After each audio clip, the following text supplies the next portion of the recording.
Hello everyone. परीक्षा खोज video series के अंतर्गत हम प्रीवियस ईयर क्वेश्चन पेपर देख रहे थे। तो सन 2017 का हम यूपी पीसीएस प्री का पेपर देख रहे हैं। चलिए शुरू करते हैं। इसमें बताना है कि कौन सा सुमेलित नहीं है। तो नीति निनुमोदन प्रस्ताव में क्या होता है, बजट की मांग को घटाकर 1 रुपया कर दिया जाता है। तो ये सही है। मित व्यक्तिता प्रस्ताव में क्या होता है, बजट की मांग में से एक निर्दिष्ट राशि घटा दी जाती है। तो ये भी सही है। सांकेतिक प्रस्ताव में क्या होता है, बजट की मांग में से 100 रुपये कम कर दिया जाता है। तो ये भी सही है। इस तरीके का भी प्रश्न बनता है। तो इस सीरीज को कराने का यही एक उद्देश्य है कि आप लोग समझिए कि प्रश्न बनते कहाँ से हैं। लेखानुदान में क्या होता है, बजट मांगों को पूर्ण रूप से वित्तीय वर्ष के लिए पारित करना। तो ये गलत है। वित्तीय वर्ष के प्रारंभ होने के बाद तक भी ये चलती रहती है, जब तक संसद मांगें स्वीकार नहीं कर लेती। अगला प्रश्न है कि हमको योजनाओं का क्रम लगाना है। तो योजनाओं से प्रश्न हर बार बनते हैं। तो जो योजनाएं मुख्य हैं तो उसका एक पेज बना लीजिए। तो उसमें जितनी भी योजनाएं मिल रही हैं नोट करते चलिए।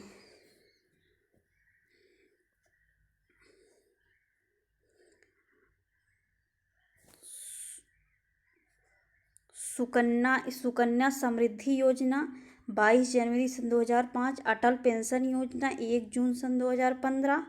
मेक इन इंडिया 25 सितंबर सन 2014। प्रधानमंत्री जनधन योजना 28 अगस्त सन 2014। अब बताना है कि सामाजिक सुरक्षा अधिनियम सन 2008 के अंतर्गत प्रारंभ की गई राष्ट्रीय स्वास्थ्य बीमा योजना आच्छादित है किस क्षेत्र के लिए है। तो इसमें से किस क्षेत्र के लिए है, केवल ग्रामीण के लिए है। ये योजना सिर्फ स्वास्थ्य बीमा, देखिए, राष्ट्रीय स्वास्थ्य बीमा योजना श्रम एवं रोजगार मंत्रालय भारत सरकार द्वारा गरीबी रेखा से नीचे बीपीएल में रहने वाले परिवारों के सामाजिक सुरक्षा अधिनियम सन 2008 के अंतर्गत आते हैं। इस योजना का मुख्य उद्देश्य केवल असंगठित क्षेत्र के काम करने वाले श्रमिकों को सामाजिक सुरक्षा देना है। 11वीं योजना के दौरान शिशु मृत्यु दर कितनी हुई थी, तो 28 प्रति 1000 लाइफ। ये 11वीं पंचवर्षीय की बात है। आर्थिक सर्वेक्षण सन 2015-16। तो लेटेस्ट इसमें देखा जाता है जो आर्थिक सर्वेक्षण आता है। इसको छोड़िए, देखिए फिर आया एक प्रश्न योजना से। प्रधानमंत्री जनधन योजना 28 अगस्त सन 2014। Digital gender atlas for empowering girls education 9 मार्च सन 2015। मुद्रा बैंक की योजना 8 अप्रैल सन 2015। प्रधानमंत्री जीवन बीमा योजना 9 मई सन 2015। इसमें है कि समन्वित बाल विकास सेवा योजना के तहत कौन सी सेवा नहीं दी जाती। तो कौन सी सेवा नहीं दी जाती, बच्चों को निःशुल्क पुस्तकें एवं विद्यालय पोशाक का वितरण इस योजना के तहत नहीं होता। चलिए इस योजना के बारे में जान लेते हैं। समन्वित बाल विकास योजना या एकीकृत बाल विकास योजना ये क्या है, 6 वर्षों तक के बच्चों, गर्भवती महिलाओं एवं स्तनपान करने वाली महिलाओं को स्वास्थ्य, पोषण एवं शैक्षणिक सेवाओं का एकीकृत करने की योजना है। यह महिला एवं बाल विकास मंत्रालय के अंतर्गत 1975 में शुरू किया गया था। जबकि इसमें बच्चों को निःशुल्क पुस्तकें एवं पोशाक की कोई बात नहीं की गई है। पहली चीज़ तो ये किस मंत्रालय के अधीन काम करता है, तो महिला एवं विकास मंत्रालय के अंतर्गत ये काम करता है। स्थापना 1975। और ये करता क्या है कि गर्भवती 6 वर्ष के बच्चों, गर्भवती महिलाओं तथा स्तनपान करने वाली जो महिलाएं हैं उनके पोषण और के बारे में ये काम करता है। अगला प्रश्न है,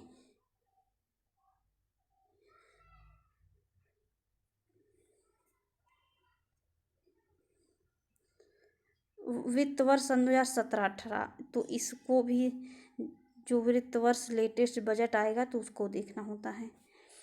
चलिए, बुलक कैपिटलिस्ट या बैल पूंजीकरण किन किसानों को कहा जाता है?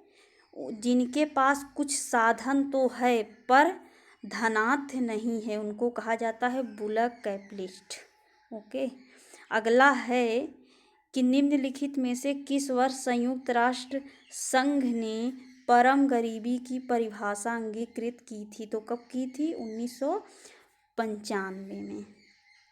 अगला प्रश्न है कि कौन सा वर्ल्ड इकोनॉमी फोरम द्वारा ग्लोबल जेंडर गैप इंडेक्स के आकलन हेतु प्रचलन के रूप में, इसमें जो है तो उसमें क्या नहीं आता? तो आराम नहीं आता। वर्ल्ड इकोनॉमिक फोरम द्वारा ग्लोबल जेंडर गैप इंडेक्स के आकलन के लिए प्रांचल के रूप में क्या क्या होता है? स्वास्थ्य, शिक्षा, अर्थव्यवस्था और राजनीति आती है। अब देखिए विज्ञान से रिलेटेड प्रश्न।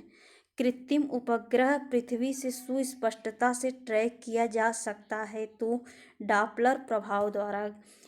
कृत्रिम उपग्रह पृथ्वी से सुस्पष्टता से डॉपलर प्रभाव से ट्रैक किया जा सकता है। इसके लिए डॉपलर कर्व का प्रयोग किया जाता है। डॉपलर शिष्ट उपग्रह को ट्रैक करने की एक तकनीक है जिसमें उपग्रह एवं भेजने वाले केंद्र के मध्य संपर्क को विनियमित किया जाता है। यह कर्व समय एवं आवृत्ति के मध्य बनाया जाता है। किसके मध्य बनाया जाता है? समय और आवृत्ति के मध्य। एक सुरंग में 100 वाट क्षमता वाले 5 बल्ब लगातार 20 घंटे जलाए जाते हैं तो संपूर्ण विद्युत कितनी खर्च होगी? तो इसका फार्मूला होता है वाट इंटू घंटा अपान 1000। जब इसको सॉल्व करेंगे तो 10 यूनिट आएगा। अगला प्रश्न देखिए,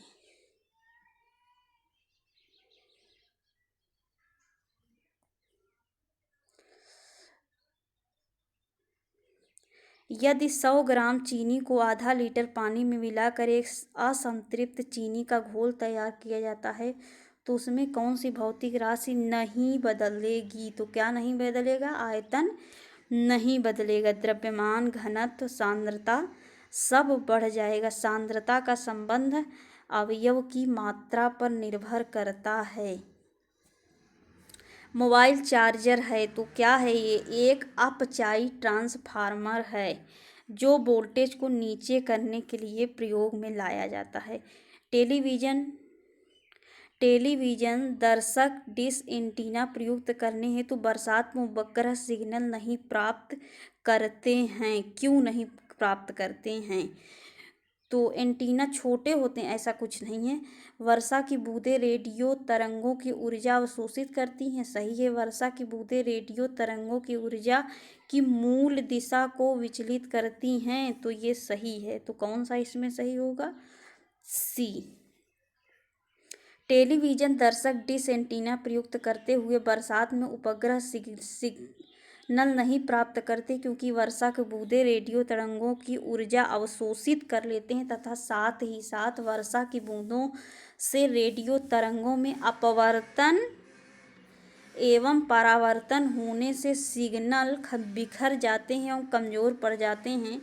सिग्नल में कमी के दो ही कारण हो सकते हैं, एक वर्षा की तीव्रता, एक उपग्रह की सापेक्षिक ऊंचाई। एंटीना छोटा होना इसका कोई विशेष कारण नहीं है। एक कटा हुआ हीरा चमकता है क्यों? कई बार इससे प्रश्न बनता है। पूर्ण आंतरिक परावर्तन के कारण। अगला प्रश्न है भोपाल गैस दुर्घटना का क्या कारण था? तो मिसाइल आइसोसाइनेट का रिसाव 3 दिसंबर को 1984 को भोपाल गैस त्रासदी हुई थी मिथाइल आइसोसाइनेट से। अगला प्रश्न है एलपीजी सिलेंडर के रिसाव से उत्पन्न दुर्गंध में किसकी दुर्गंध आती है?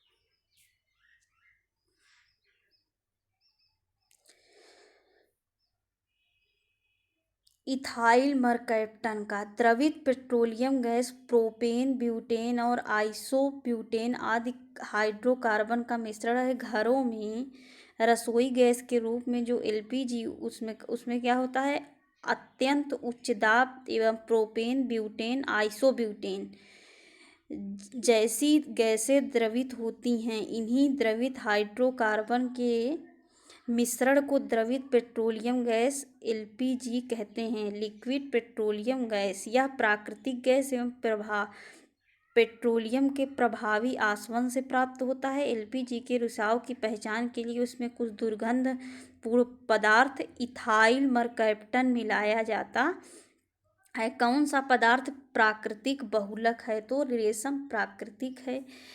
रेशम प्राकृतिक प्रोटीन से बना है। किससे बना है, प्रोटीन से।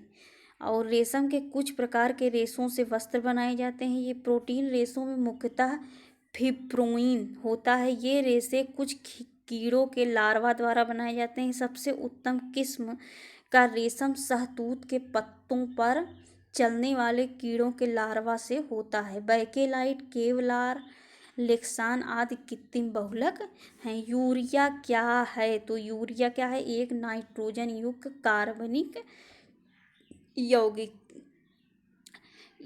इस कार्बनिक रसायन के क्षेत्र में इसे कार्बामाइड भी कहा जाता है। यह एक रंगहीन, गंधहीन, सफ़ेद, रवेदार, जहरीला ठोस पदार्थ है। यह जल में अति विलेय है और स्तनपायी सरीसृप प्राणियों के मूत्र में पाया जाता है। कृषि में नाइट्रोजन युक्त रासायनिक खाद के रूप में इसका प्रयोग किया जाता है। और कृत्रिम विधि से सबसे पहले यूरिया बनाने का जो श्रेय है फ्रेडरिक वोहलर को जाता है। बड़े पैमाने पर यूरिया का उत्पादन द्रव अमोनिया एवं द्रव कार्बन डाइऑक्साइड की प्रक्रिया से होता है। कौन सा कार्बनिक अम्ल अंगूर, इमली तथा केला में विद्यमान होता है, तो टार्टेनिक अम्ल खट्टी चीज। और देखिए, एसिटिक अम्ल सिरके में, सिट्रिक अम्ल नींबू में, लैक्टिक अम्ल दूध में पाया जाता है। फलों के मीठे होने का क्या कारण है, तो फ्रक्टोज। फलों के मीठे स्वाद होने का जो कारण हुए वो शर्करा फ्रक्टोजन एक कार्बनिक यौगिक के कारण होता है। इसके अणुसूत्र की ग्लूकोज की तरह C6H12O6 होता है। और अब हमको मिलान करना है, तो देखिए बहुत इम्पॉर्टेंट है। अफीम का स्रोत फल से मिलता है, हींग जड़ से, रबड़ तना से, कुनैन छाल से। और एक ज़रूरी सूचना कि हम जो हफ्ते भर प्रीवियस ईयर प्रश्न पत्र ये करा रहे हैं, इसी से संडे को टेस्ट भी रहेगा, तो तैयार रहिएगा। उसमें जो टॉप 3 आएगा, ईमानदारी से आप लोग कमेंट बॉक्स में अपना मार्क्स बताएंगे, तो उसका हम दूसरे दिन वीडियो में नाम बताएंगे कि टॉप 3 कौन हुआ। इससे थोड़ा कंपटीशन का आप लोगों में थोड़ा फीलिंग रहेगी। पारा से कौन सी बीमारी होती है, मिनी माता बीमारी। ये सब लगता है कि इजी है, लेकिन ध्यान नहीं देंगे तो ऐसे भी प्रश्न गलत होते हैं। Nitrate ion, blue baby syndrome, fluoride ion, fluorosis रोग, इन सब से होता है। अगला कारण क्या है कि मानव शरीर सेलुलोज के पाचन में असक्षम है। और मानव शरीर में स्टार्च अपघटक एंजाइम डायस्टेस विद्यमान होता है। तो मानव शरीर सेलुलोज के पाचन में तो असक्षम है। और मानव शरीर में स्टार्च अपघटक एंजाइम डायस्टेस विद्यमान होता है, लेकिन कारण ये नहीं है। तो कौन सा सही होगा, ए और आर दोनों सही है। ए आर की व्याख्या नहीं। देखिए, मानव शरीर में सेलुलोज के पाचन में तो असक्षम है। मानव शरीर सेलुलोज के पाचन नहीं कर पाता। मानव शरीर में स्टार्च अपघटक एंजाइम डायजेस्ट विद्यमान होता है, परंतु इन दोनों का कोई सीधा संबंध नहीं है। कौन सा अंग दर्द महसूस नहीं करता, तो मस्तिष्क दर्द महसूस नहीं करता। किस जंतु में खुर नहीं पाए जाते, तो किस जंतु में खुर नहीं पाए जाते, गीदड़ में। खुर कुछ जंतुओं के पाँव की अंगुलियों के उस अंतिम भाग को कहते हैं जो उनका भार उठाए और केराटिन नामक नाखून जैसी सख्त चीज से ढका हो। खुर पाने वाले जंतु घोड़ा, गधा, जेब्रा, जिराफ, गैंडा, घड़ियाली घोड़ा, हिरन, बकरी है, जबकि गीदड़ में खुर नहीं पाया जाता। अब हार्मोन्स और उसका जो कार्य है इसका मिलान करना है। तो देखिए वीडियो लंबा हो जा रहा है और आप लोग इस सीरीज को ध्यान से देखा करिए। इंसुलिन रक्त शर्करा का नियंत्रण, मेलाटोनिन निद्रा का नियंत्रण, ऑक्सीटोसिन स्तन ग्रंथि से दुग्ध का निस्तारण, गैस्ट्रिन से क्या होता है। इसमें क्या है, इसमें आप लोगों को सिर्फ देखना है और याद करना है बस। कोई हमको वैज्ञानिक नहीं बनना है, हमको जीएस पढ़ना है। इंसुलिन से क्या होता है, रक्त शर्करा का नियंत्रण होता है। मेलाटोनिन से निद्रा का नियंत्रण, गैस्ट्रिन से यह उदर में होता है और गैस्ट्रिक ग्रंथियों को पेप्सिनोजिन और हाइड्रोक्लोरिक अम्ल के स्रावण से उद्दीप्त करता है। गैस्ट्रिन का स्रावण उदर में भोजन के पहुँचने में से आरंभ होता है। न्यून पीएच इस स्रावण में रुकावट लाता है। और पित्ताशय में उपस्थित पत्थर निम्नलिखित में से किसके पाचन को प्रभावित करता है। तो किसके पाचन को, वसा की।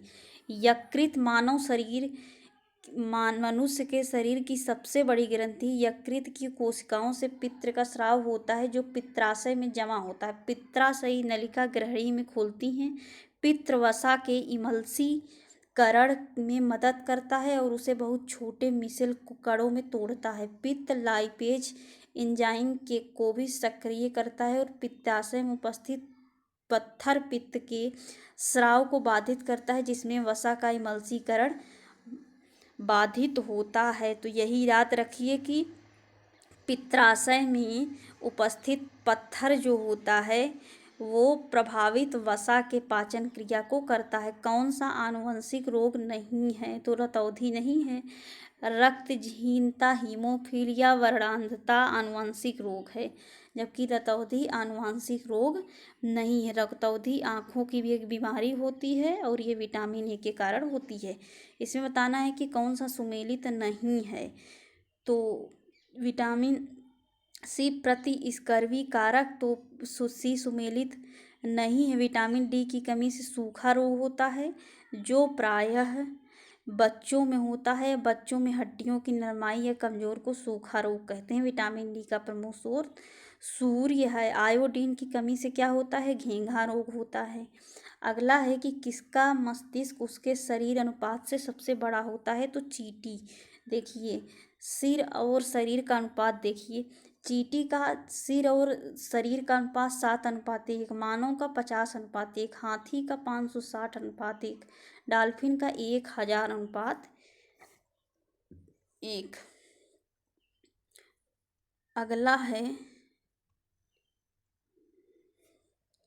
कल ये सीरीज कल समझो 17 पेपर फिनिश कर देंगे।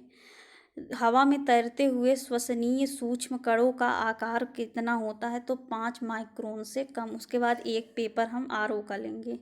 हवा में तैरते श्वसनीय सूक्ष्म कणों का आकार 4 से 5 माइक्रोन से कम होता है, जो कि सांस लेते समय सीधे तौर पर फेफड़ों के अंदर चले जाते हैं। तो आज के लिए बस इतना ही। वीडियो कैसा लगा फीडबैक ज़रूर दीजिए। वीडियो हेल्पफुल लगे तो प्लीज़ आप लोग सपोर्ट करिए और चैनल को सब्सक्राइब ज़रूर कर लीजिए।